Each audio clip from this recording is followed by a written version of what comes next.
السلام عليكم، ازيكم يا جماعه؟ عاملين ايه؟ النهارده معانا بارت 2 من كتاب فلوينت رياكت شابتر 5. كنا وقفنا الشابتر الفيديو اللي فات عشان زي ما قلنا الشابتر كان طويل ومش عايزين نطول الفيديو اكتر من كده، فتعالى نكمل.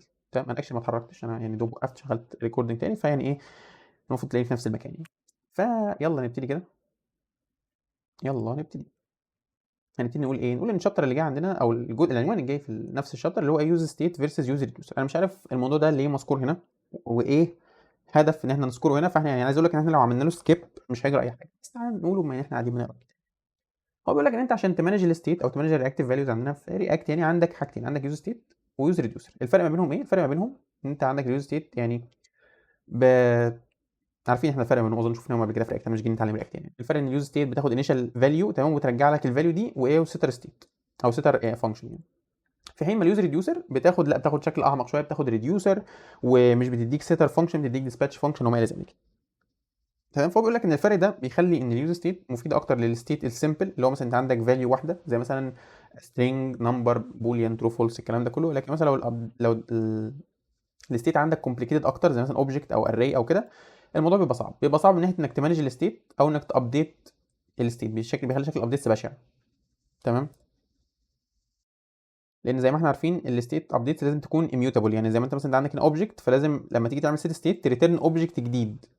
فانت لو عملت السيتنج للستيت بتاعتك بشكل غلط، ما عملتش مثلا سبريد صح، او الاوبجكت بتاعك كان فيه حاجات اكتر من كده مثلا نستد اوبجكت او فيه اريز او كده، فانت مثلا ممكن تغلط بشكل ما، خاصه انك كاتب الحاجه انلاين.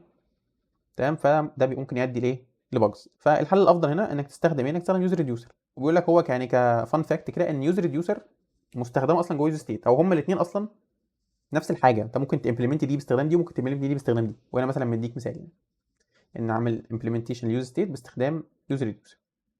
تمام، فبيديك مثلا مثال ما بين الفرق في المثال ده ان هو استخدم فيه يوز ستيت، ان كان عنده الستيت محطوطه هنا وكان عنده الستيت ابديت كود هنا بهذا المنظر، ونفس الشكل ونفس الشيء بس باستخدام ايه؟ باستخدام يوز ريديوسر. عامل لك الانيشال ستيت محطوطه بره، تمام، والريديوسر محطوطه بره، الكود محطوط هنا ايه؟ ان اليوز ريديوسر ايه واخده الريديوسر اللي انت عاملها والانيشال ستيت ومرجع لك ستيت وديسباتش. تقدر تستعمل الستيت زي ما كنت بتستعملها عادي جدا، بس الابديت اسهل بكتير. الابديت ماله ديكلاراتيف. يعني ايه ديكلاراتيف؟ يعني انت مش بتقول له انا عايز ابديت ايه بالظبط، لا انت بتقول له انا عايز ديسباتش الاكشن ده، والريديوسر بقى هي تهندل الاكشن ده مع نفسها. فبالتالي انت لما تعوز تضيف اكشنز جديده تعمل حاجات جديده، الكود اللي بترن بيه اكشنز مش هيتغير، انت مجرد بتديسباتش الحاجات بتاعتك، وفي نفس الوقت انت عارف تحط الاكشنز الجديده دي فين، هتحطها في ريديوسر. تمام، فده بيعمل سيبريشن واضح جدا ما بين الكود اللي بيعرض اليو اي او اللي بيعدل في اليو اي، تمام، والكود اللي فيه الاكشوال لوجيك اللي هو الايه ريديوسر بتاعتك. تمام، وده احد اصلا يعني احد اسباب انك تستخدم او انك تفضل يوز ريديوسر عن يوز ستيت في الحالات الايه الكومبلكس. تمام، وهو بيقول لك هنا الكلام ده، قال لك ان الايه الكود ممكن يكون فيربوس اكتر، انت كاتب حاجات اكتر، بس ده بيعمل لك ايه؟ شويه بينيفيتس. ايه البينيفيتس دي؟ اول حاجه بيسيبريت اللوجيك اللي بيابديت الستيت من المكان اللي بيعرض الستيت دي او بيستخدم الستيت دي. تمام، ف ده بيؤدي ليه؟ ده بيؤدي لانك تطبق مبدا السيبريشن اوف كونسيرنز والسنجل ريسبونسبيلتي، وبيؤدي لان التستنج بتاع الكومبوننت ده والريديوسر دي بقى اسهل.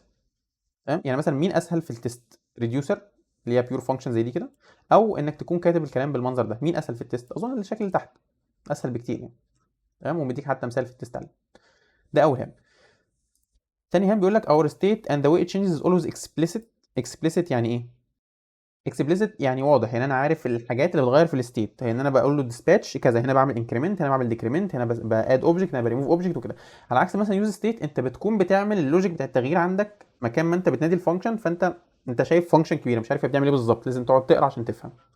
تمام، وده برضو اللي مذكور هنا ان يوز ريديوسر از ان ايفنت سورس موديل، انت بتستخدمها عشان تموديل الايفنتس اللي بتحصل في السيستم عندك. يعني انت مثلا عندك مثلا فورم بتاد اوبجكت او بتاد يوزر، فتعمل مثلا ديسباتش اكشن اد يوزر. عندك مثلا فورم مثلا بتديليت يوزر، فانت تعمل ديسباتش اكشن ديليت يوزر.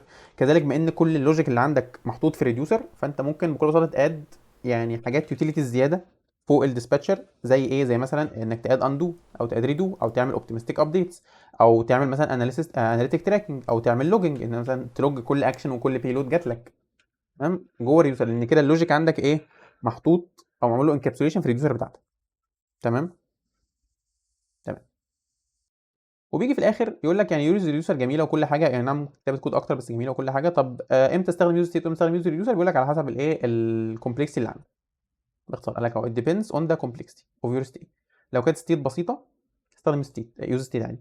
لو كانوا اكتر من ستيت بسيطه استخدم يوز ستيت عادي. طب لو كانوا اكتر من ستيت بسيطه بس مرتبطين ببعض استخدم يوز ريديوسر، ده نصيحتي انا يعني. طب لو كانت ستيت واحده كبيره مثلا اوبجكت او اري او كده، لا يبقى استخدم يوز ريديوسر، او طالما ستيت كبيره ومعقده شويه استخدم حاجه زي امر. ايه هي امر؟ امر هي بوبيلر جافا سكريبت لايبرري، مش رياكت لايبرري، لا هي جافا سكريبت لايبرري. كنا اتكلمنا عنها قبل كده على لينكد ان، قلنا ان هي بتساعدك انك تتعامل مع الداتا بشكل اميوتابل. يعني ايه اميوتابل؟ يعني زي ما قلنا من شويه الستيت في رياكت لو كانت مثلا اوبجكتس او اريز او غيره محتاج انها تكون اميوتابل. معاك اوبجكت محتاج انك تشيله وتحط اوبجكت جديد، ما ينفعش تميوتيت الاوبجكت ده. كذلك لو كان اري ما ينفعش تميوتيت الاري ده، لازم تعمل نسخه جديده منه. تمام. فالموضوع ده يعني بيبقى سهل لو كانت الاوبجكت اللي عندك سهله، يعني مثلا اوبجكت مثلا فلات اوبجكت اللي هو ليفل واحد او اري بسيط او كده. انما مثلا تخيل لو انت عندك اوبجكت جواه اري جواه اوبجكت جواه اري والكلام ده كله، فالموضوع بيبقى صعب. تمام. فانت عشان تمانج الحاجه دي بشكل اسهل شويه تقدر تعمل امر. امر بتعمل ايه؟ امر بتخليك تتعامل مع الاوبجكتس بشكل ميوتابل، بتميوتيت فيه وبتغير فيه عادي جدا، وهي بتاخد التغيرات اللي انت عملتها دي وتكريت لك بيها اوبجكت جديد ترجعه تقدر تحطه في الستيت بتاعتك. تمام. وبما انها يعني مستخدمه بشكل كبير مع رياكت، فظهرت لايبراري كده وليده ما بين رياكت وامر اسمها يوز امر، بتخليك او يعني بتعدل على، يعني بتديك هنا ايه، بتديك فانكشن اسمها يوز امر ريديوسر ويوز امر بس، اللي هي يعني بدل يوز ستيت يعني. تمام. بتخليك تقدر تتعامل مع الستيت بتاعتك في رياكت بشكل ميوتابل. يعني مثلا بص كده، هنا معانا مثلا انيشال ستيت عباره عن يوزر عنده نيم وايج وادرس والكلام ده كله. انا لو كنت عايز اغير في اليوزر ده باستخدام الريديوسر في العادي، كنت هقول له مثلا ايه، هات لي الستيت دي اعملها سبريد، هات لي اليوزر اعمله سبريد، هات لي الادرس اعمله سبريد، بدل معناها هات لي الكونتري غيرها. دلوقتي بعمل ازاي؟ دلوقتي بقول له يوزر دوت ادرس دوت سيتي غيرها لي كده على طول بشكل ميوتيتنج. تمام. ان انا بغير في الاوبجكت مش بريتيرن اوبجكت جديد. واخد بالك انت؟ هي امر بقى بتعمل ايه؟ بتاخد الكلام ده كله بتكريت من اوبجكت جديد تحطه في الستيت. تمام. ترقب ان شاء الله يعني كورس عن امر ويوز امر على القناه هنا ان شاء الله. اوكي. يقول لك انت عندك يعني يوز امر فيها اتنين فانكشنز بس، اللي هم اليوز امر ريديوسر واليوز امر ستيت. تمام. طب لو انت مش عايز تستخدمهم ممكن تستخدم امر بشكل يعني مباشر، عباره عن انك تجيب البروديوس فانكشن من امر وتستخدمها على اليوز ستيت. تستخدمها ازاي؟ ان مثلا انت عايز تابديت النيم، مثلا تقول له انا عايز اسيت ستيت بالنيم، انهي نيم اللي راجع من البروديوس، اللي راجع من البروديوس ان انا بديها الدرافت دي. تمام. هي تلقائي بتاخد النيم القديم تقدر انت، او تاخد الستيت القديمه تقدر انت تغير فيها بقى، تقول له درافت دوت يوزر دوت نيم بيساوي نيو نيم، وهي بترجع لك الايه، الستيت الجديده. تمام.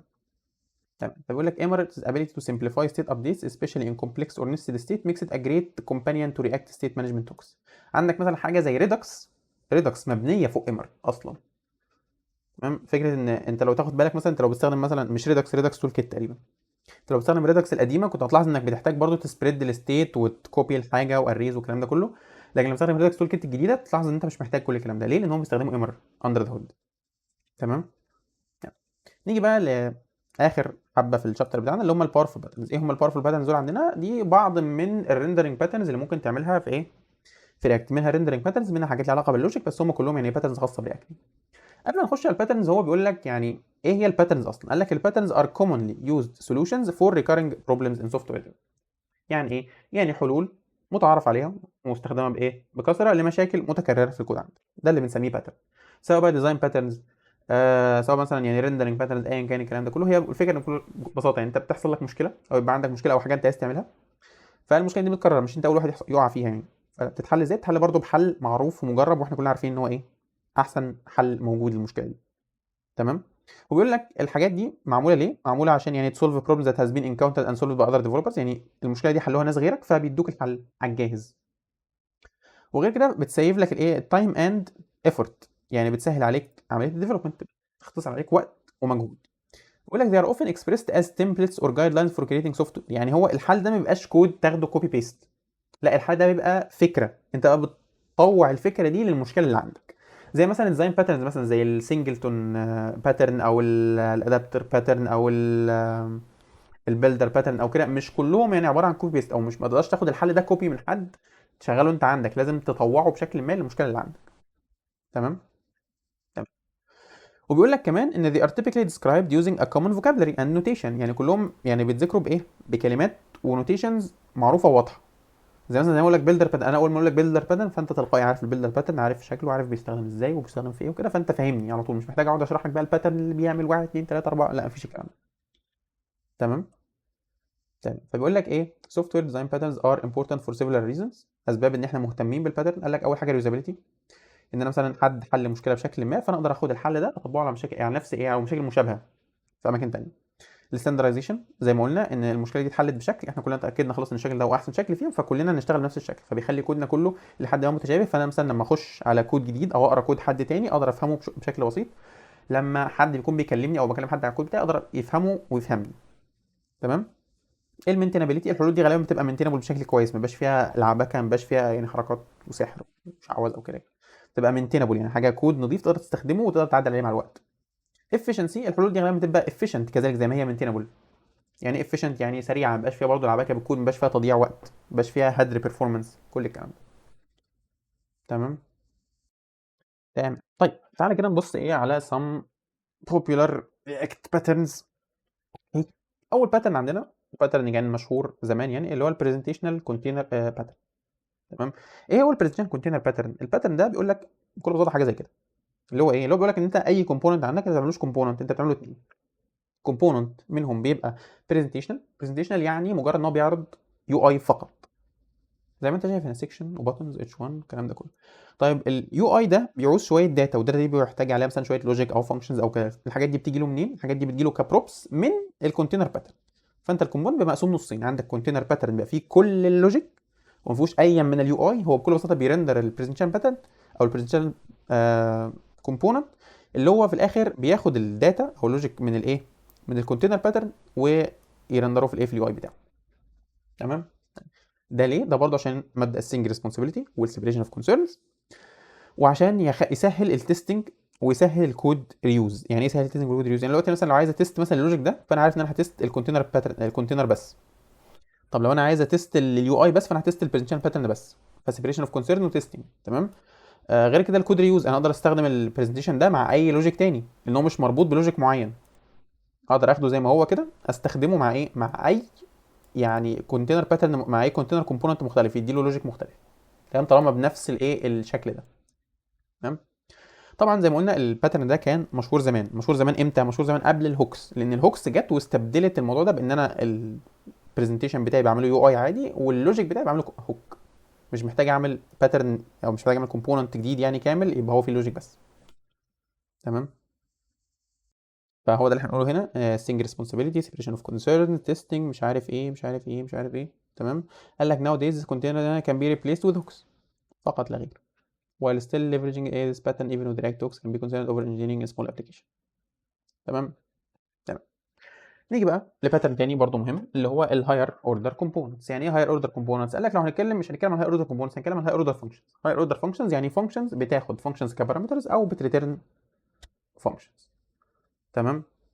فدي فكره الهاير اوردر فانكشن. وبما ان الكومبوننتس هي فانكشنز فالهاير اوردر كومبوننت هي كومبوننت بياخد كومبوننت وبيريتيرن كومبوننت. تمام. ليه؟ عشان يعني يوجمنت الكومبوننت اللي هو بياخده ده بشكل ما، يعدل فيه بشكل ما. ازاي؟ تعال ناخد مثال.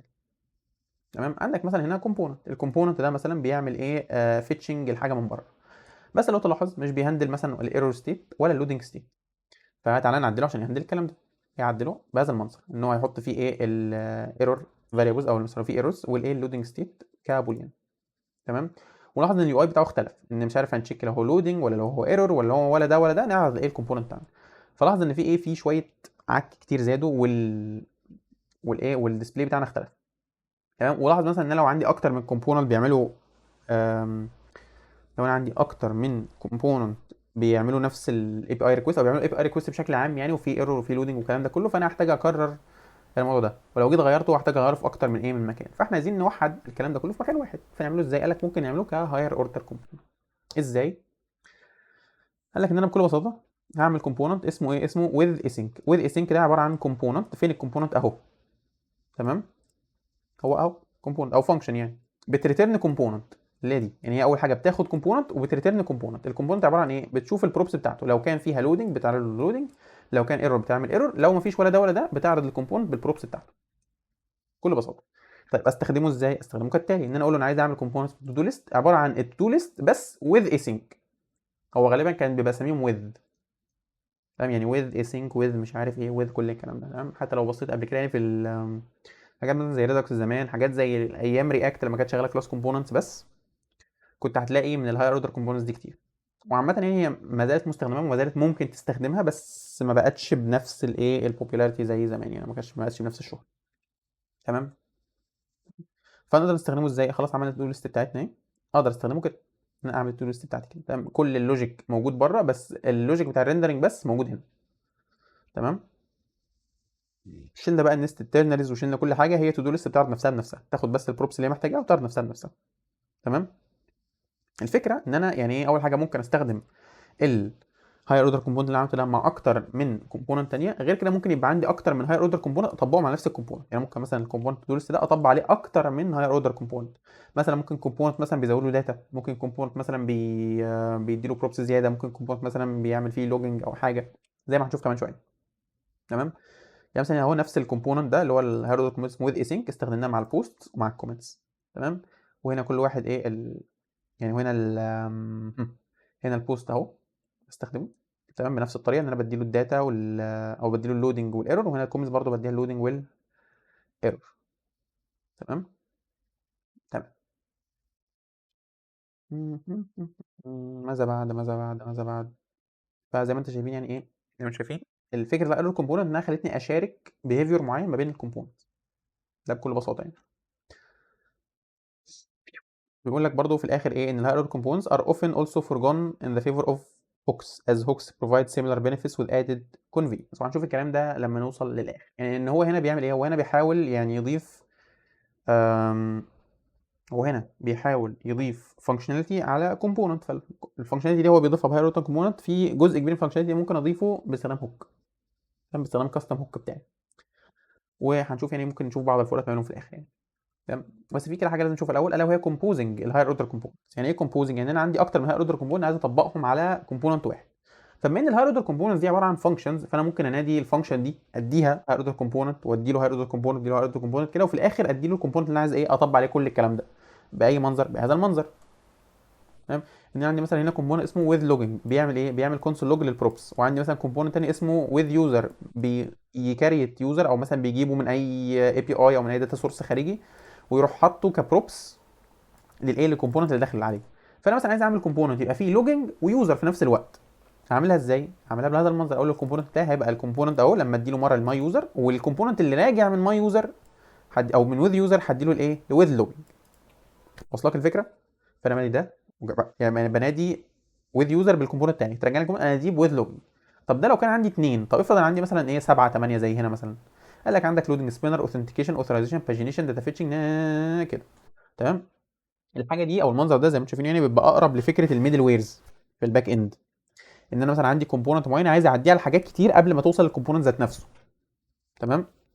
يعني ممكن مثلا الايرور هاندلر ده مثلا يبقى بيشوف لو في ايرور يعرض الكومبوننت، لو مفيش ايرور يعرض الكومبوننت، لو في ايرور ما يعرضوش. اوثنتيكيشن شوف لو اليوزر اوثنتيكيتد يشتغل، مش اوثنتيكيتد ما يشتغلش. تمام. تمام. طبعا يعني فانكشناليتي كتير من دي انت ممكن اصلا تستبدلها بكاستم هوكس. تمام. انك مثلا لو تعمل مثلا لو في ايرور اعرض الكومبوننت، لو مفيش ايرور نافيجيت او ريدايركت او اعرض اي ايرور باوندري مثلا او اي حاجه. تمام. كل ده ممكن بلوكس، بس هو بيوريك ازاي ممكن نعمله باستخدام هاير اوردر كومبوننتس، وازاي ممكن نكمبوز اكتر من هاير اوردر كومبوننت مع بعض. تمام. فبيقول لك يعني ايه كابروتش احسن من المنظر البشع ده، ان احنا نعمل ايه، ان احنا نعمل كومبوزنج للهاير اوردر كومبوننتس دي كلها سوا. يعني ايه كومبوزنج؟ يعني ان انا بدل ما انا حاططهم كلهم جوه بعض، لا احطهم كلهم ورا بعض. تمام. واعمل لهم مثلا زي ايه، ان انا احطهم كلهم مثلا زي بتقول كده في اري او في لسته ورا بعض، بعدين اريديوس كل دول لكومبوننت واحد، بعدين اطبقهم على الكومبوننت التاني. فهو هنا اعمل لك امبلمنتيشن بسيط جدا للموضوع ده اهو، عباره عن ان انا هعمل فانكشن اسمها كومبوز دي بتاخد منك مجموعه من الهاير اوردر كومبوننتس. تمام. تعمل لهم ايه، تعمل لهم ريديوس رايت. ريديوس رايت دي ان مثلا ايه همسك مثلا ايه اول اثنين ايرور هاندل ولودنج سبين، هعمل لهم مع بعض، هطلع لي كومبوننت تالت اعمل لهم اوثنتيكيشن، هطلع لي واحد كمان هعمل لهم اوثرايزيشن، واحد كمان مع باجينيشن، واحد كمان مع فيتشنج، وهكذا وهكذا وهكذا لحد ما اوصل. طب لما اخلص كل الكلام ده اقدر اطبق عليهم الايه الرابت كومبوننت بتاعي بكل بساطه. فاهم؟ حتى انا مديك المثال اهو، قال لك مثلا لو هنعمل المثال بتاعنا اللي كان فيه لوجينج ويوزر قبل كده، هنعمل كومبوز لوجينج ويوزر، ولما تخلص نديها لي مع ايه مع ماي كومبوننت. طب ده منظرها باتنين، طب ايه منظرها بالسبعه ثمانيه اللي كانوا فوق دول اهو؟ حاجه انضف والطف بكتير يعني. تمام. less indentation more readability easier maintenance كل الكلام ده. تمام. يجي في الاخر بقى يقارن لك ما بينهم الاثنين. المفروض ان هنا كان في يعني جراف بيقول لك كده زي البيت اوف ديتيلد كومباريسون، ان في تيبل المفروض، بس التيبل مش موجود زي ما احنا شايفين يعني. تمام. بس بيقول لك ان هما الاثنين في الاخر المفروض بيعملوا نفس الحاجه. هما الاثنين بيعملوا نفس الحاجه، هما الاثنين بيخلوني اعمل او ازود فانكشناليتي على الكومبوننت او اغير في البيهيفير بتاعه. طبعا الهاير اوردر كومبوننت تقدر تعمل حاجات الهوكس ما بتعملهاش. تمام. زي ان انا مثلا العب في اللايف سايكل مثلا بتاعت الكومبوننت بتاعي، او بعض الحاجات التانية يعني ممكن اعملها بالهاير اوردر كومبوننت، ما اقدرش اعملها بالهوكس. بس الهوكس الطف واريح، والهاير اوردر كومبوننت بتعمل مشاكل كتير، زي مثلا زي ما شفنا مثلا موضوع ان انا احط منهم كتير كان صعب من غير يوتيليتي فانكشن. ده نمره واحد. نمره اتنين، الهاير اوردر كومبوننتس بتؤدي لمشاكل. زي ايه المشاكل دي مثلا؟ فين كان في بعض المشاكل اللي بيقول لك عليها هنا. تعال نشوفها كده. ده بيقول لك، هو قال لك مثلا انها كان كوز ايشوز وذ ريف فورورد. يعني انت مثلا لو عندك ريف بتحاول تفورورد الكومبوننت بتاعك، تمام، لو الكومبوننت بتاعك ده كنت انت قبل كده عديته على هاير اوردر كومبوننتس كتير، ممكن تحصل مشاكل او الريف بتاعك ما يوصلش. ده نمره واحد. قال لك ممكن تكوز unnecessary ريندرز لو انت بتستعملها غلط. ممكن تؤدي لمشاكل في التايب سيفتي لو انت بتستخدم تايب سكريبت، ان موضوع التايبس حقيقي يعني التايب سكريبت ممكن ما تقدر تعرف التايبس بتاعت الكومبوننت بتاعتك بعد ما يعدي على هاير اوردر كومبوننتس كتير. دي حاجه. او انت مثلا ما تقدر تكتب التايبس الصح، فتقعد تحط انيز وانت ماشي كده. تمام. طبعا كل المشاكل دي ما تقابلهاش مع الهوكس، لان الهوكس يعني ابسط من كده بكتير. تمام. تمام. وبيقول لك بقى ان الهوكس ابسط واسهل، وسهل انك تاكستراكت وتشير اللوجيك بتاعهم في هوك واحد تسلمهم اكتر من كومبوننت وما الى ذلك. تمام. وبيافويد الرابر هيل، وما بيعملش مشاكل مع تايب سكريبت، وما بيعملش اكسترا لايرز اوف كومبوننتس. وحتى مثلا يعني في مشكله برضه مع هاي اوردر كومبوننتس، ان انت بتحط كومبوننت جوه كومبوننت جوه كومبوننت جوه كومبوننت وهكذا. فانت مثلا لو بتيجي تديبج الكلام ده، هتلاقي ان الكومبوننت بتاعك اللي انت عامله محطوط جوه 7 كومبوننتس ثانيين، فانت مش عارف المشكله جايه منين اصلا في كل دول. تمام. فالهوكس بتديك يعني ايه طريقه ابسط واسهل انك تتعامل مع الموضوع ده، انك تتعامل مع انك عندك لوجيك معين عايز تشاركه مع اكتر من ايه، من كومبوننت. تمام. تمام. فيجي هنا يقول لك ايه، يقول لك ان انت عندك اصلا اثنين هاير اوردر كومبوننتس احنا بنستخدمهم على طول، الا وهما الرياكت دوت ميمو والرياكت دوت فورورد دريفت. الاثنين دول فعلا بياخدوا منك كومبوننت وبيرجعوا لك كومبوننت جديد. بياخدوا منك كومبوننت بيعملوا ايه؟ يعني مثلا عندك الرياكت دوت ميمو بتاخد كومبوننت، واوبشنالي بتاخد منك كومبير فانكشن وترجع لك ميموايزد كومبوننت. طب الرياكت دوت فورورد دريفت بتعمل ايه؟ بتاخد منك كومبوننت وبترجع لك كومبوننت جديد بياخد منك ريف.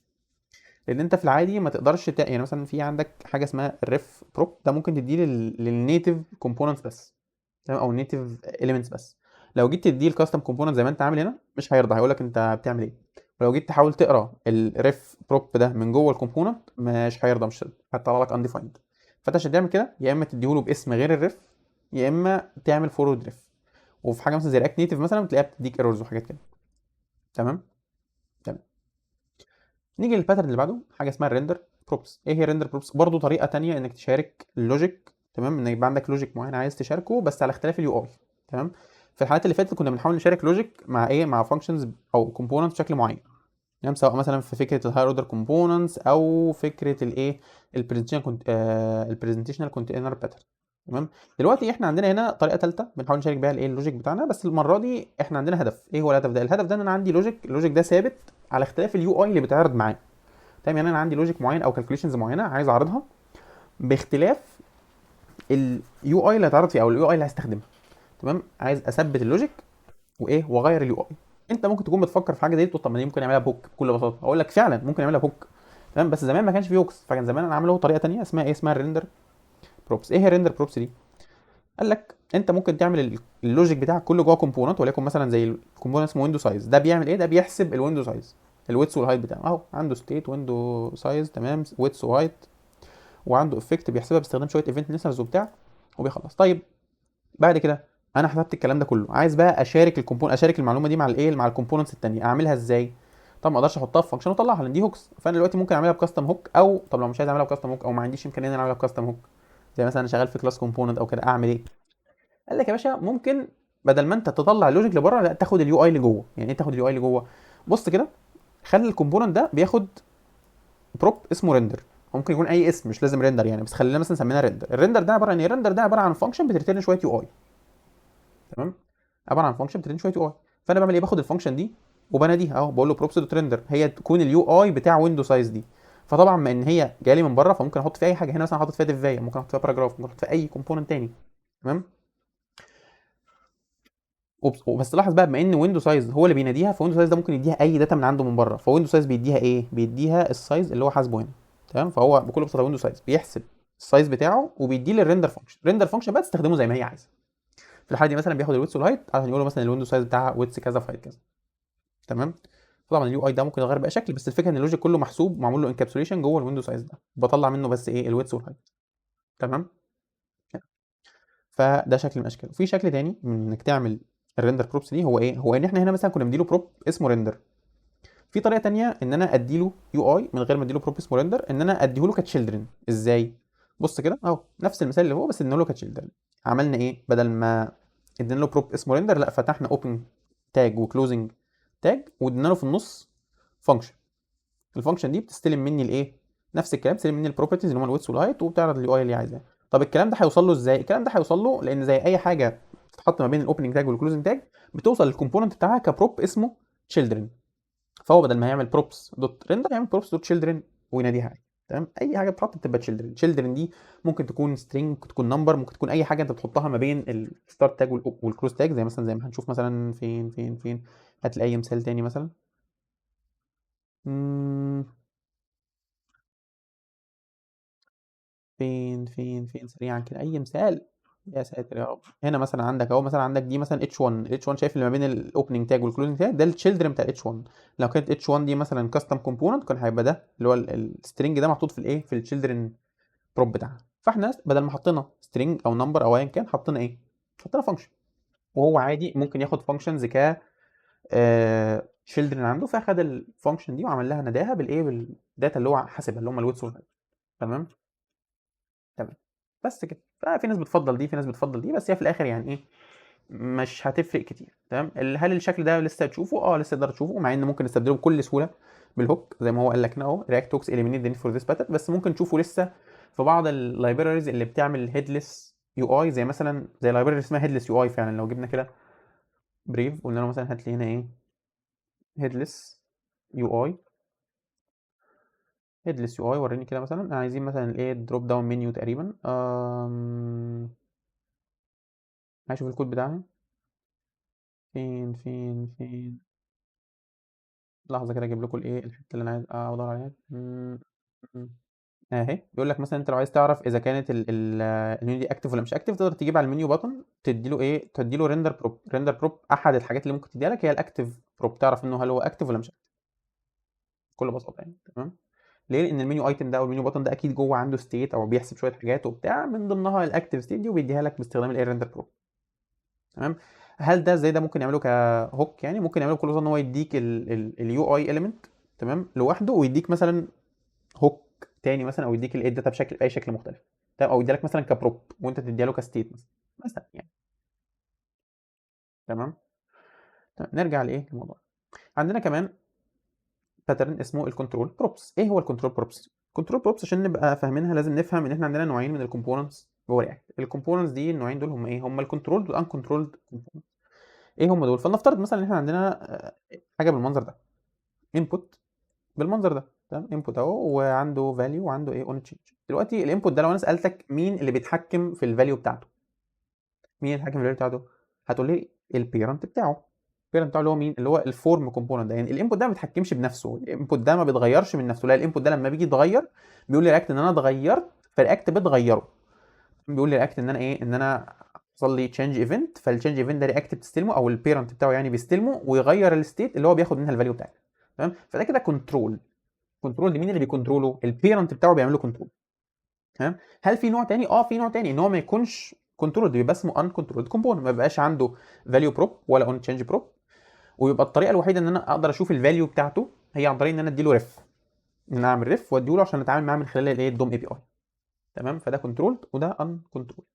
تمام. الان كنترول ده مش معناه ان هو ما حدش بيتحكم فيه، لا معناه ان هو اللي بيتحكم بنفسه، مفيش بيرنت بيتحكم فيه. تمام. تمام.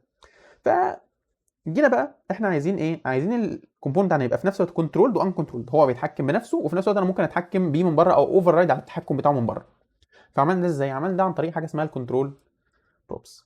ازاي؟ ان احنا هنجيب مثلا بطن مثلا، بطن زي ده مثلا. البطن في العادي المفروض يبقى يا اما بياخد التوجل داتا بتاعته من بره، اللي هو هل هو شغال ولا مش شغال، والاون تشينج بتاعته بياخدها من بره، او بتكون عنده كستيت وفانكشن. تمام. هو هنا عامل الاثنين. عامل الاثنين ليه؟ عامل الاثنين لان هو البطن يبقى عنده الستيت بتاعته الداخليه موجوده، يقدر يشتغل بيها ويتحكم بيها عادي لو البيرنت ما بيتحكمش بيه، بس في اي وقت البيرنت حب يتحكم فيه يقدر يديله الداتا بتاعته من بره. تمام. ده بيحصل ازاي؟ ده بيحصل ان هو زي ما هو عنده البطن ده عنده الستيت بتاعته اللي هي از اون وسيت از اون، وعنده الهاندل توجل بتاعته. تمام. بيشتغل بيها في نفس الوقت بياخد داتا من بره، بياخد داتا اسمها اون واون توجل، دي اللي هي الداتا والاون تشينج، وهنا الداتا والاون تشينج اهي. تمام. بس لاحظ بقى بيعمل ايه؟ لاحظ ان هو لما يجي يشتغل بيدي اولويه للداتا اللي جايه له من بره، لان الداتا اللي عنده كده كده موجوده، لكن الداتا اللي جايه له من بره ممكن تبقى موجوده ممكن لا. فهو لو موجوده بيستخدمها، مش موجوده بيستخدم الداتا اللي عنده جوه. بيعمل كده ازاي؟ بيقول له لو الاون موجوده استخدمها، طب لو الاون مش موجوده استخدم الاز اون بتاعتي. تمام. في الهاندل توجل كذلك بيشوف هل الاون موجوده، لو الاون موجوده استخدمها، طب لو مش موجوده استخدم ايه؟ از اون بتاعتي يعمل لها توجل. وكذلك في الايه؟ في التشينج بيقول له لو الاون بتاعتي مش موجوده يبقى غير في الستيت الداخليه، طب لو الاون موجوده او لو مش اون موجوده، لو الاون توجل دي جايه لي يعني حد من بره عايز يسمع التشينج بتاعي، يبقى سمعه التشينج بتاعي ورن الفانكشن اللي هو مديها لك. تمام. فده الكنترول بروب بيسمح للكومبوننت ان هو يبقى ان كنترولد، او هو بيتحكم بنفسه حتى لو من غير بروب، من غير ريف يعني.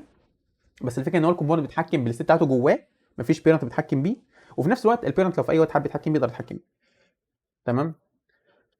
بيقول لك اهو enhances the flexibility of component offering controlled and uncontrolled modes of operation. تمام. allows the parent to be in charge when necessary and letting the component retain autonomy. يعني هو البيرنت ممكن يتحكم فيه وفي نفس الوقت الكومبوننت يتحكم بنفسه. تمام. تمام. فاضل لنا كده كام باترن؟ عندنا كمان حاجه اسمها البروب كولكشنز والكومباوند كومبوننتس والستيت ريديوسر، ده عبيط مش هاخد منه وقت. طيب يلا نكمل. عندنا بيقول لك ايه؟ بيقول لك عندنا حاجه اسمها البروب كولكشن. البروب كولكشنز دي هو ان انت في الغالب في اوقات كتير بيبقى عندك كومبوننت معين بياخد مجموعه بروبس كبيره محتاج تديها كلها مره واحده. زي مثلا ابسط مثال على كده لما تيجي تعمل دراج اند دروب. دراج اند دروب تلاقي نفسك مثلا محتاج تدي مجموعه فانكشنز كبيره مثلا زي اون دراج ستارت واون دراج اوفر واون دراج اند وكل الكلام ده للاليمنت اللي بيحصل عليه الدراج، وكذلك تدي مثلا مجموعه فانكشنز ثانيه ومجموعه بروبس ثانيه للاليمنت اللي بيحصل عليه الدروب. تمام. كل الكلام ده. فالحاجات دي بتكون زي ما قلنا مع بعض كده، واحيانا كتير منها بيبقى كمان ليها ايه؟ ديفولت فاليوز. فبتعمل الكلام ده ازاي؟ قال لك في طريقه كده انك يعني تسهل على نفسك الموضوع ده، انك تعملها في حاجه اسمها بروب كوليكشن. البروب كوليكشن دي انك تجمع البروبس دي كلها في اوبجكت واحد. زي هنا مثلا دي البروبس بتاعت الدراج ودي البروبس بتاعت الدروب، تجمعهم في اوبجكت واحد، وبدل ما تديهم للاليمنت بتاعك اللي انت تديهم له واحده واحده، تقول له مثلا اون دراج بتساوي الاوبجكت دوت اون دراج، الاون دروب اوبجكت دوت اون دروب، وهكذا. لا، تعمل ايه؟ تسبريد الاوبجكت عليه. فهو تلقائي الاوبجكت اللي اسمه دروب زون ده هيبقى عنده مثلا هو واخد دروبابل بروبس، فيبقى عنده كي اسمه اون دراج اوفر بقيمته الفانكشن دي، واون دروب بقيمته الفانكشن دي. كده انت سهلت على نفسك جدا يعني، وايه وظبطت الايه دي. الباترن ده اكشلي بتشوفه في لايبريز دلوقتي. لو احنا مثلا لحاجه اسمها رياكت دروب زون، لو دخلنا مثلا على رياكت دروب زون دي هتلاقي ان هو بيعمل كده فعلا. بص كده، اه انت بتنادي هوك اسمه يوز دروب زون، بيرجع لك حاجه اسمها جيت روت بروبس وجيت انبوت بروبس، بتعمل لك نفس الكلام، بس الفرق انها فانكشنز. هنعرف ايه فكره الفانكشن دي كمان شويه. تمام. بس الفكره ان هي فيها كل البروبس اللي انت محتاجها عشان تحطها على الاوبجكت مره واحده. تمام. وقال لك مثلا احد الاستخدامات الثانيه اللي مثلا هو الايه؟ الاريا اتريبيوتس. الاريا اتريبيوتس دي بتبقى مستخدمه غالبا للاكسسبيليتي، مثلا عشان مثلا تقول ان البطن ده اكسسبل، او مثلا عامل دراج اند دروب بشكل معين، او عامل دروب داون، او عامل اليمنت معين مثلا مش اكسسبل، فانت عايز تخليه اكسسبل شويه او تزود الاكسسبيليتي بتاعته باستخدام الاريا اتريبيوتس. فبيبقوا غالبا مش اريا اتريبيوت واحد او اثنين، بيبقوا كوليكشن كبير كده على بعض، فممكن تستخدم الباترن ده معاهم. تمام. طيب. الباترن ده جميل وكويس وكل حاجه، بس عيبه حاجه واحده. لو بصينا على المثال ده كده، هو دلوقتي بيعمل ايه؟ هو دلوقتي بيحط الدروبابل بروبس دي عادي جدا، بس في نفس الوقت هو عايز يوفر رايد على الاون دراج، او مش عايز يوفر رايد، عايز يزود فانكشناليتي خاصه بيه. مع ان الدروبابل بروبس ده نرجع نبص عليه كده هتلاحظ ان هو اصلا عنده اون دراج اوفر، وبيعمل شويه حاجات. تمام. بيعمل حاجات وحاجات مهمه كمان ما ينفعش نلغيها، مثلا اللي هو البريفنت ديفولت ده مهم واحنا عايزينه. فاحنا عايزين لما اليوزر يعمله مش عايزين نخليه يكرر الكود ده تاني، لا عايزينه نخليه يزود عليه. فنعمل كده ازاي؟ قال لك ممكن نحول الكلام ده من ما هو بروب كوليكشنز، نحولها لايه؟ نحولها حاجه اسمها بروب جيترز. تمام. من اسمها كده جيترز معناها انها فانكشن، فهنحولها من ما هي اوبجكت لان هي ايه؟ فانكشن. فانكشن بتعمل نفس الكلام، بتريتيرن نفس الاوبجكت. لما هو كان اوبجكت ستاتيك، لا خليناها فانكشن بتريتيرن الاوبجكت. ليه؟ عشان بما ان هو فانكشن دلوقتي، فالفانكشن دي ممكن تاخد بروبس، ممكن تاخد او سوري تاخد بارامترز. فانا ممكن اخد بارامترز، البارامترز دي تبقى عباره عن ايه؟ تبقى عباره عن نفس البروبس اللي عندي. يبقى مثلا عندي زي ما انا عندي اون دراج اوفر اقدر اخد اون دراج اوفر، وزي ما انا عندي اون دروب اقدر اخد اون دروب، واعمل ايه؟ وكومبوز الاثنين سوا، اقول له لو انا جات لي فانكشن من بره، لا رن بتاعتي الاول بعد كده رن اللي جاي من بره. نعمل كده ازاي؟ نفس الكلام، عندنا كومبوز فانكشن بتعمل نفس الشيء بالظبط، انها بتاخد مجموعه من الفانكشنز بتعمل لهم فور اتش، انها بتعمل ايه؟ كل فانكشن بترنها، والمفروض ان هم الفانكشنز كلهم لهم نفس الشكل، يعني بياخدوا نفس البارامترز نفس البروبس، فهي بتاخد الارجز وكل مره تدي لهم كلهم ايه؟ نفس الارجمنتس. تمام. وبتعمل كده ازاي؟ قال لك اهو جيت دروبل بروبس اللي كان عندنا فوق الفانكشن دي هنغيرها شويه. هنغيرها ازاي؟ انها كانت الاول ما بتاخدش حاجه خالص، لا هنخليها تاخد ايه؟ هنخليها تاخد اون دراج اوفر، دي الحاجه الوحيده اللي احنا عايزينه ايه؟ ي يوفر رايد عليها. تمام. وهنسميها ريبليسمنت اون دراج اوفر. تمام. وهيبقى عندنا احنا اصلا الديفولت اون دراج اوفر بتاعتنا، عايزين نكمبوز الاثنين بقى، نستخدم الكومبوز فانكشن نقول له كومبوز ريبليسمنت مع ايه؟ الديفولت اون دراج اوفر، واي بروبس زياده هو هيجيبها، اي حاجه ثانيه هو يبعتها نقدر ايه؟ نرميها في الاوبجكت بتاعنا. هو مثلا احنا باعتين اون دراج اوفر واون دروب، ممكن مثلا عايز يبعت حاجات زياده نقول لا هاتها وهنديها لك زي ما هي، طالما انا مش عايز اوفر رايد عليها. يعني ده مثال للحاجه اللي انا عايز اوفر رايد عليها، وده مثال للحاجه اللي انا مش عايز اوفر رايد عليها. تمام. ودي حاجه انا مش عايز لها اي اوفر رايد خالص. تمام. او مثلا ممكن هو يبدلها بنفسه من هنا يعني، بس الفكره ان انا مش عايز اكمبوزها مع اي حاجه يعني. تمام. ودلوقتي لو استخدمناها بالمنظر ده، انا مثلا جيت دروبل بروبس، لو ما اديتوش اي حاجه هيديني الديفولت فانكشنز اللي عنده. طب لو اديته مثلا فانكشن اللي هي اون دراج اوفر، هينادي الاول لما اجي استخدمها يعني، هينادي الاول الفانكشن اللي انا حاططها عندي اللي هي الديفولت، ثم بعدها ينادي مين؟ ينادي الفانكشن اللي اليوزر مديها. تمام. فده كده بيكمبوز الاثنين اللي هي الديفولت وبتاعت، وده بنسميه الايه؟ البروب جيتر. وعلى فكره لو رجعنا لللايبراري اللي اسمها رياكت دروبز هتلاقيه فعلا مستعمل الايه؟ الباترن ده. يعني مثلا لو جيت لكم كده اجيب لكم مثال، لحظه واحده. لو تيجي تبص هنا مثلا بيقول لك اهو ان الجيت روت بروبس دي مثلا عباره عن فانكشن ممكن اديها حاجات، ممكن مثلا اديها اون كليك، ممكن مثلا اديها رول، ممكن اديها شويه اريا اتريبيوتس، ممكن اديها ريف، ممكن اديها حاجات كتير جدا. فهي دي فعلا تطبيق عملي على البروب جيترز باترن. تمام. تمام. م- نرجع لموضوع. عندنا تقريبا يعني فاضل اخر اتنين باترنز خلاص، اللي هم الكومباوند كومبوننت، وعندنا كمان ايه؟ باترن تاني هنشوف كمان شويه. تمام. دلوقتي بيقول لك ان عندنا عايزين نعمل اكورديون باترن. الاكورديون ده اللي هو ايه؟ الاكورديون ده اللي هو انت عندك مثلا ثلاثه تابز كده، اللي هو تاب 2 3 كلهم كولابس، بس لما تفتح واحد فيهم بيكبر، ولما تفتح واحد تاني اللي كان مفتوح بيقفل، واللي كان ايه؟ شغال بيكبر. تمام. ف زي ما انت شايف كده الحاجات دي لازم تكون كلها مرتبطه ببعض، لان احنا عايزين نعرف مين اللي شغال دلوقتي فنكبره، ولو حاجه تانيه مثلا غيره اشتغلت نصغره ونكبر حاجه تانيه. فالحاجات دي كلها لازم تبقى ايه؟ تبع بعض، مع بعض. تمام. كفانكشناليتي مش كيو اي، يعني لازم هم كلهم يبقوا ايه؟ مرتبطين ببعض كفانكشناليتي. لازم يبقى في زي ما تقول كده بيرنت ليهم، عارف الستيت بتاعت مين اللي شغال فيهم دلوقتي. تمام. فاحنا لو نيجي نعملها مثلا ممكن نفكر فيها كالتالي، ان انا اعمل اكورديون كومبوننت يبقى هو اللي فيه الستيت كده، وبيعرض مجموعه ايتمز. الايتمز بس جايه من بره، اللي هو الداتا بتاعتها جايه من بره، لكن اليو اي هو اللي ماسك اليو اي بتاعه. تمام. فمثلا فنفترض مثلا عندي ثلاثه ايتمز مثلا، اللي هم ايه؟ ايتم 1 ايتم 2 ايتم 3، كل واحد ليهم ليبل وله ايه؟ كونتنت. الليبل ده اللي هو مثلا الكلمه اللي عليه لما يبقى مقفول، والكونتنت اللي هو الكلمه اللي عليه لما ايه؟ يتفتح. فتعالى مثلا كده نحاول نجيب بوت ستراب اكورديون، عشان بس ايه؟ نثبت الفكره مثلا، اللي هو حاجه زي كده. لو تلاحظ مثلا اهو واهو واهو كده، تمام. ده الليبل وده الايه؟ الكونتنت. تمام. وده الكود بتاعه. نرجع لموضوعنا. تمام. هو ده تمام، ما فيهوش اي مشكله، ما فيهوش اي مشكله دلوقتي لحد دلوقتي، يعني ان هو بياخد مني الداتا بيعرضها، كل ده كل ده. تمام. الفكره ايه بقى؟ الفكره ان يقول لك افرض انا مش عايز اليو اي يبقى بالمنظر زي ما هو عامله كده، افرض مثلا عايز احط سيبريتور مختلف في النص، عايز اغير شكل اليو اي، عايز اعرضه مثلا بدل ما هم ال اي اليمنتس مثلا، عايز اغير فيهم حاجه. تمام. عايز اغير في اليو اي باي شكل من الاشكال. تمام. الشكل اللي احنا عاملينه دلوقتي ده ما يسمحليش ان انا اغير في اليو اي. تمام. مع ان الهدف من الاكورديون ده كله اصلا مش اليو اي، لا الهدف منه هو الستيت، ان يبقى في حاجه بتسيف الستيت بتاعت الاليمنتس دي، والاليمنتس دي كلها عارفه الستيت بتاعتها. لكن مش الهدف منه ان انا ايه؟ اسيف اليو اي. فقال لك بالمنظر ده ان احنا مش عارفين نتحكم باليو اي بشكل مباشر، لان مثلا افرض ان الاكورديون ده مثلا مش انا اللي عامله، حد تاني اللي عامله مثلا، او جايبه من لايبراري او كده، مش كود عنده بتاعي، او حتى لو كود عنده بتاعي مثلا، لو كود عنده بتاعي مثلا هعمل منظر زي ده كده، ان انا هبدا ازود elements مميزه شويه.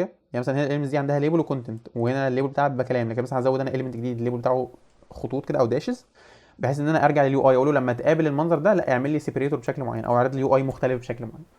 طبعا الشكل ده مش حلو، الشكل ده لما مش هيسكيل معايا، مثلا افرض انا عايز اعمل يو اي معقد شويه، وعايز اعمل يو اي كبير شويه وكده، مش هيسكيل معايا بالشكل الصح. تمام. تمام. فايه حل حاجه زي كده؟ حل حاجه زي كده ان انا اعملها كومباوند كومبوننت.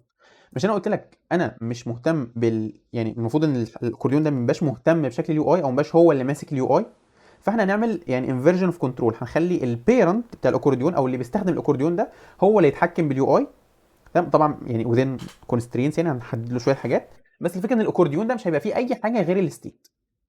هتقول لي ازاي؟ هقول لك بالمنظر ده. هنخلي الاكورديون بتاعنا زي ما بتقول كده بيرنت كومبوننت كبير، واي اليمنتس انا عايز احطها جواه احطها كتشيلدرن له. تمام، هحطهم طبعا بشكل يعني محدد، بشكل كونستريند شويه. تمام، هعملهم مثلا بشكل كايتم مثلا او اليمنت اسمه اكورديون ايتم. اكورديون ايتم. تمام، بنفس المنظر اللي انا كنت عايزه، كنت عايز اديله ايتم وعايز اديله كونتنت وكل الكلام ده، هديله كل الكلام ده عادي جدا. تمام. طيب نرجع لخطوه ورا كده، ازاي الاكورديون هيقدر يحدد مين الاكتيف ايتم في الايتمز بتاعته؟ تمام، وازاي لما يقدر يحدد الاكتيف ايتم والايتم ده يتغير وكده، ازاي الايتمز دي هتعرف؟ ازاي يعني باختصار ازاي اقدر اشارك داتا ما بين الاكورديون الكبير ده تمام والايتمز دي؟ قال لك اقدر اشاركها بكونتكست. يعني الاكورديون ده هيبقى بكل بساطه كونتكست زي ما انت شايف كده. قال لك هو عملنا حاجه اسمها اكورديون كونتكست، والاكورديون بقى عباره عن ان هو شايل الداتا وبيشيرها مع الشيلدرن بتاعته عن طريق ايه؟ كونتكست. ولما تيجي تبص للاكورديون ايتم كده تلاقي اول حاجه بيعملها ان هو بيسحب الداتا من كونتكست. وانا مثلا ممكن اعمل ايه؟ ممكن احط كونسترينت او احدد الاكورديون ايتم ده بشكل معين، ان انا مش انا جيت عملت الاكورديون ايتم ده ممكن احط فيه مثلا كونديشن كده، ان لو انا جبت الداتا من الكونتكست ولقيتها مثلا بنال او انديفايند، يعني ما لقيتش كونتكست اجيب منه الداتا، اعمل ايرور. اقول له لا انت كده بتستخدم الاكورديون ايتم بره الاكورديون واعمل مشكله. ولو تلاحظ مثلا في كومبوننت لايبرز كتير بتعمل الكلام ده. تمام. تمام. ولو تلاحظ مثلا انا في الاكورديون هنا انا ما فرضتش عليك انك تحط الاكورديون ايتم بس. لا، انت ممكن تحط اكورديون ايتم وبين كل اكورديون ايتم تحط حاجه تانية، مثلا ممكن تحط سيبريتور، ممكن تحط باراجراف تاج، ممكن تحط اي حاجه، ممكن تحط مثلا حاجه قبل الاكورديون ايتمز كلها او بعد الاكورديون ايتمز كلها.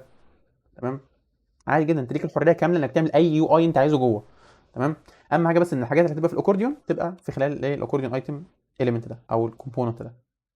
تمام، زي ما احنا شايفين دلوقتي كده، هو الاكورديون ايتم ده هو اللي بياخد الداتا بتاعته عادي. تمام، وبيجيب الداتا اللي هو محتاجها من الكونتكست بتاعت الاكتيف ايتم، وايه، وبيعرض اليو اي بتاعه وبيستخدم الايه الداتا اللي هو جايبها من الكونتكست عادي جدا. تمام، فلاحظ ان مين اللي بقى بيتحكم باليو اي دلوقتي؟ اللي بيتحكم باليو اي اللي بيستخدم الاكورديون، مش الاكورديون نفسه. تمام، الاكورديون بقى هو فعلا بيعمل الغرض المطلوب منه، بس ان هو بيسيف الستيت بتاعت الاكتيف ايتم فقط لا غير، وبيشيرها مع مين؟ مع الشيلدر بتوعه. تمام، فاحنا انتقلنا من الشكل ده للايه؟ للشكل ده. طبعا الموضوع اسهل وابسط ويسهل الدنيا جدا. والمثال ده على فكره بتشوف حاجات كتير، مثلا عندك الاكورديون هنا ذاكر لك مثال تاني اللي هو التابز. انت مثلا لو عندك حاجه مثلا فيها تاب دي يو اي، فتلاحظ مثلا ان التاب دي يو اي هتلاقيه مثلا، يعني ممكن نجيب حتى يعني نشوف لايبراري مثلا بتعمل الكلام ده. لحظه واحده كده. فمثلا يعني في مثال اهو لقيته على موقع باترنز دوت ديف. على فكره باترنز دوت ديف موقع يعني فوق الرائع لدراسه كل ما هو له علاقه بالباترن، سواء في جافا سكريبت، رياكت، فيو، نيكست، كل الكلام ده، والريندرنج باترنز والكلام ده كله. حتى هتلاقي مثلا عنده ايه، عنده مثلا الكومباوند باترن اللي احنا بنتكلم فيه ده من شويه، الهاير اوردر باترن، هاير اوردر كومبوننت باترن يعني، والكونتينر برزنتيشن، والريندر بروبس، وحاجات تانية كتير يعني. المهم، هو انا بديك مثال على الكومباوند كومبوننت باترن. اللي هو الكومباوند كومبوننت عباره عن ايه؟ هو هنا الكومباوند كومبوننت في الحته دي عباره عن دي، ان هو عنده ليست وبطن. ليست وبطن. تمام، هو الفكره انك لو جيت آم، تعملهم في العادي كنت هتضطر تعمل يعني ده حاجه وده حاجه، وتحط ستيت بقى في البيرنت بتاعهم وكده وتشتغل بيها وكده. فهو لا، هو كان عايز يعني يجمعهم كلهم في حاجه واحده. تمام، وبرده ينفرت اليو اي بتاعهم، يعني مثلا ان ما يحددش شكل معين للبطن ولا شكل معين للليست. اي حد يقدر يحط شكل البطن اللي هو عايزه وشكل الليست اللي هو عايزه. فعمل ده ازاي؟ قال لك عملت ايه؟ عملت حاجه اسمها فلاي اوت كونتكست. هو الشكل ده اسمه فلاي اوت، يعني دي اسمها فلاي اوت. تمام، راح اعمل لك فلاي اوت كونتكست. تمام، في اوبن ودوجل، ان هو مفتوحه ولا مش مفتوحه، بس عشان يعني لما مفتوحه مثلا ممكن البطن يتغير، ممكن الليسته تظهر ما تظهرش، كل الكلام ده. وعمل كونتكست وايه، وحطه للتشيلدرن بتوعه فقط لا غير. جه بعد كده عمل لك حاجه اسمها ايه، توجل. التوجل بتعمل ايه؟ بتسحب الداتا من الفلاي اوت كونتكست وتعرض على اساسها بطن، ايا كان البطن بقى. تمام، ايا كان شكل البطن او شكل اليو اي او كده. تمام، كذلك عمل لك ايه، عمل لك حاجه اسمها الفلاي اوت ليست، برضه نفس الكلام. بتسحب الاوبن فاليو من الكونتكست، ولو شغاله تعرض الايه الليست ايتمز بتاعتها. الليست ايتمز دي مثلا ممكن تكون اي حاجه. فتلاحظ مثلا لما يجي يستخدمها، مثلا لما يجي يستخدمها تحت، عمل لك مثلا ايه الفلاي اوت بتاعته اهي. عمل لك الفلاي اوت، حط لك فيها التوجل بutton والليست. الليست ممكن تحط بقى اي يو اي جوه، مش مرتبطه بحاجه معينه، مش لازم احط ستيت معين، مش لازم احط يعني ايه، مش لازم اخش العب في الكومبوننت من جوه عشان احط اليو اي اللي انا عايز احطه. تمام من الاخر يعني. فاحنا كده برضو عملنا ايه؟ عملنا انفيرجن اوف كنترول، بدل ما كانت الفلاي اوت اللي بتتحكم بكل الكلام ده، لا خلينا البيرنت او اللي بيستخدم الفلاي اوت هو اللي يقدر يتحكم باليو اي اللي اتعرض جوه. تمام. وعايز اقول لك مثلا نفس الحركه اللي عملناها في الفلاي اوت ليست دي كان ممكن نعملها في الفلاي اوت بutton مثلا، ان نخليه مثلا هو كومبوننت مثلا ديفاي لما نضغط عليه بيحصل حاجه، بس اليو اي اللي جواه برضو نخليه اليوزر هو اللي بيستخدمه. تمام. فبالتالي اللوجيك كله انكابسوليتد في الفلاي اوت كومبوننت اللي هو عباره عن مجرد كونتكست. تمام. لكن اليو اي البيرنت هو اللي ممكن ايه يستخدمه بمزاجه بايا كان ما هو عايز يعمل ايه. تمام. تمام. طيب اخر باترن عندنا حاجه عبيطه جدا اسمها ستيت ريديوسر. شفت انت في الباترن اللي فات اللي كان اسمه الكنترول بروبس؟ الكنترول بروبس ده كانت ايه هدفه؟ كان هدفه ان انا عندي كومبوننت، الكومبوننت ده جواه ستيت، الستيت دي اقدر يعني اسيب الكومبوننت يتحكم بنفسه من جوه نفسه، او اقدر اتحكم انا بيه من بره. تمام. باستخدام ستيت. صح. نفس الكلام ده ممكن اعمله باستخدام ريديوسر، باستخدام الحاجه الايه او الباترن اللي اسمه الستيت ريديوسر. فهو هنا بيوريك ايه؟ بيقول لك مثال ان انا افرض انا عندي فين المثال اهو. بيقول لك افرض انا عندي كومبوننت اسمه توجل بهذا المنظر، عباره عن ايه؟ كومبوننت فيه توجل ستيت بس فيها ايه؟ ريديوسر. تمام. وعندك الريديوسر اهي وعندك كل الكلام ده. فدلوقتي التوجل كومبوننت ده بيتحكم بنفسه. صح. انا عايز بقى اوفر رايد التحكم بتاعه ده. تمام.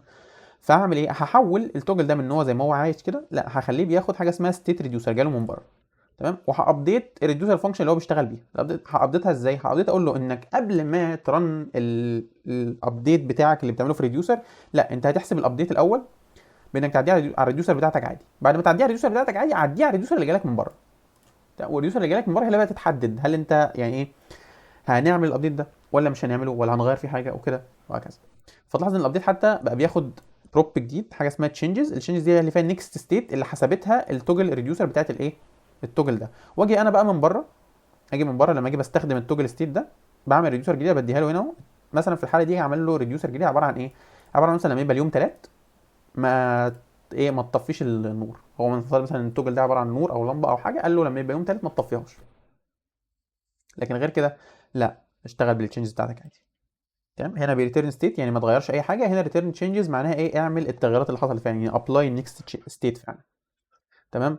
فده بكل بساطه برضو بيعمل لك فليكسبل ريوزابل كومبوننت. ازاي؟ انه بيخليك تحط اكسترنال لوجيك على كومبوننت انكابسوليتد مقفول على نفسه.